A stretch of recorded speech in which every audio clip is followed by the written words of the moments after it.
പൊതുസ്ഥലങ്ങളിൽ വ്യാപകമായി കക്കൂസ് മാലിന്യം തള്ളിയ പ്രതികളെ അറസ്റ്റ് ചെയ്തു. മുജീബ് റഹ്മാൻ, ആരിഫുദ്ദീൻ എന്നിവരെയാണ് നിലമ്പൂർ പോലീസ് അറസ്റ്റ് ചെയ്തത്.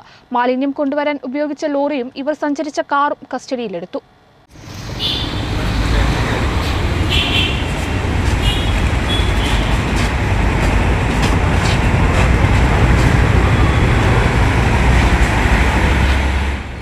ചാലിയാർ പഞ്ചായത്തിലെ അകമ്പാടത്തും നിലമ്പൂർ നഗരസഭാ പരിധിയിലെ മുദീരി, പത്തിപ്പാറ എന്നിവിടങ്ങളിലായാണ് ശുചിമുറി മാലിന്യം വാഹനത്തിലെത്തിച്ച് തള്ളിയിരുന്നത്. സംഭവത്തിൽ 2 പേരെ നിലമ്പൂർ പോലീസ് അറസ്റ്റ് ചെയ്തു. ഇക്കഴിഞ്ഞ 21 രാത്രിയാണ് വിവിധയിടങ്ങളിൽ മാലിന്യം തള്ളിയിരുന്നത്. പാലോട് തച്ചനാട്ടുകര, കുന്നനകത്ത് മുജീബ് റഹ്മാൻ, പെരിന്തൽമണ്ണ തൂലിയത്ത് വീട്ടിൽ ആരിഫുദ്ദീൻ എന്നിവരെയാണ് അറസ്റ്റ് ചെയ്തത്. മാലിന്യം കൊണ്ടുവരാൻ ഉപയോഗിച്ച നിസാൻ ടാങ്കർ ലോറിയും ഇവർ സഞ്ചരിച്ചിരുന്ന സ്വിഫ്റ്റ് കാറും പോലീസ് കസ്റ്റഡിയിലെടുത്തിട്ടുണ്ട്. സംഭവസ്ഥലത്ത് പ്രതികളെ എത്തിച്ച് പോലീസ് തെളിവെടുപ്പും നടത്തി. നിലമ്പൂർ ഇൻസ്പെക്ടർ സുനിൽ പുളിക്കലിന്റെ നേതൃത്വത്തിൽ SI Rishad Ali Nechikkadan, ASI Noushad, civil police ഓഫീസർമാരായ അബ്ദുൽ കരീം, ഷൌക്കത്ത്, രഞ്ജിത്ത് എന്നിവരടങ്ങിയ സംഘമാണ് പ്രതികളെ അറസ്റ്റ് ചെയ്തത്. കേരള വിഷൻ, നിലമ്പൂർ.